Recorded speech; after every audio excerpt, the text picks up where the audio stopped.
আলোচনা চলছে রাসূল সাল্লাল্লাহু আলাইহি সাল্লামের ভালোবাসার মানদণ্ডটা হচ্ছে জীবনের চাইতেও বেশি ভালোবাসতে হবে।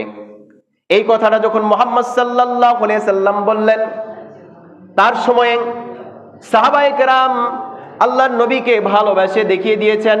তাবের মধ্যে দেখলাম উহুদ যুদ্ধের মধ্যে রাসূলুল্লাহ সাল্লাল্লাহু আলাইহি সাল্লামের দান মোবারক শহীদ হয়ে গেছে, আল্লাহর নবীর দাঁত মোবারক শহীদ হয়ে গেছে, কিন্তু কাফিরেরা অ্যানাউন্স করে দিয়েছে যে মুহাম্মদ সাল্লাল্লাহু আলাইহি সাল্লাম দুনিয়ার বুকে নাই। আশিকে রাসূলরা দিশেহারা হয়ে গেছে। আল্লাহ রাসূল সাল্লাল্লাহু আলাইহি সাল্লাম উহুদ যুদ্ধের মধ্যে দান মোবারক শহীদ হয়ে গেছে, ফিনকি দিয়ে রক্ত পড়তেছে।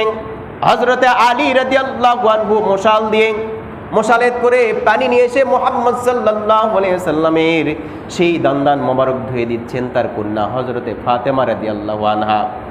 এমতো অবস্থায় কাফিরেরা মুশরিকেরা যখন ছড়িয়ে দিল যে কুতিলা মুহাম্মদ সাল্লাল্লাহু আলাইহি ওয়াসাল্লাম, মুহাম্মদ সাল্লাল্লাহু আলাইহি ওয়াসাল্লামকে তারা শহীদ করে দিয়েছে।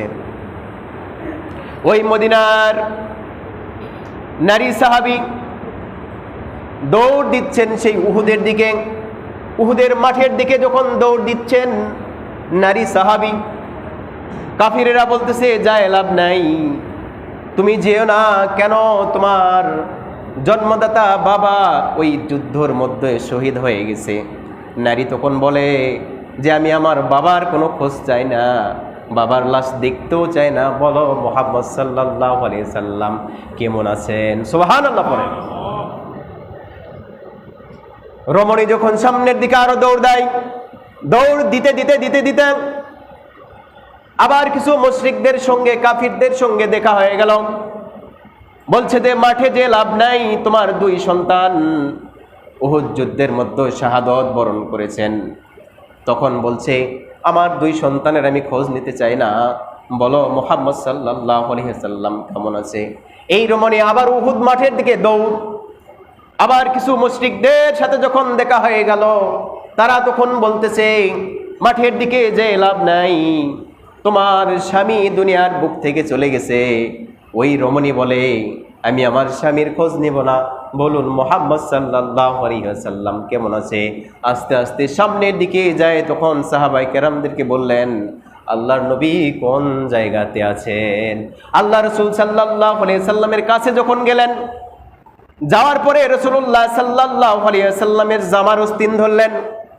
জামার আস্তিন ওই রমণী মহিলা সাহাবী ধরার পরে, বৃদ্ধা সাহাবী ধরার পরে রাসূলুল্লাহ সাল্লাল্লাহু আলাইহি ওয়াসাল্লামের জামার আস্তিন ধরার পরে রাসূলুল্লাহ সাল্লাল্লাহু আলাইহি ওয়াসাল্লামের চেহারা দেখে বললেন আমার যত ধরনের বিপদ আপদ বালা মুসিবত রয়েছে, সব এই বিপদ আপদ বালা মুসিবতগুলা দূর হয়ে গেল, কারণ মুহাম্মদ সাল্লাল্লাহু আলাইহি ওয়াসাল্লাম নিরাপদ আছেন। সুবহানাল্লাহ।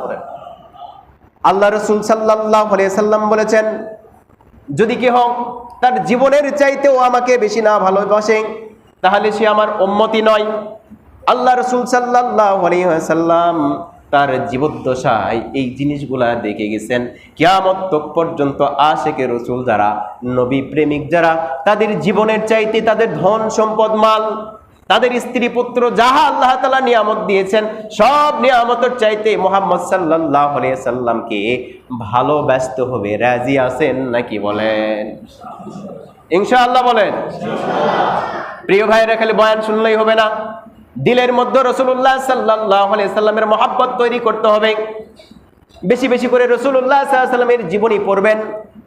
আল্লাহ রাসূল সাল্লাল্লাহু আলাইহি সাল্লামের জীবনী যখন পড়বেন, আপনার চোখের কানিতে যদি এক ফোঁটা অশ্রু আসে, আপনার জীবনের সব গুনাহ মাফ হয়ে যাবে নিমিষের মধ্যে। এটা হচ্ছে রাসূলুল্লাহ সাল্লাল্লাহু আলাইহি সাল্লামের মহব্বতের বিনিময়, যেটা আল্লাহ তাআলা কোরআনে বলেছেন।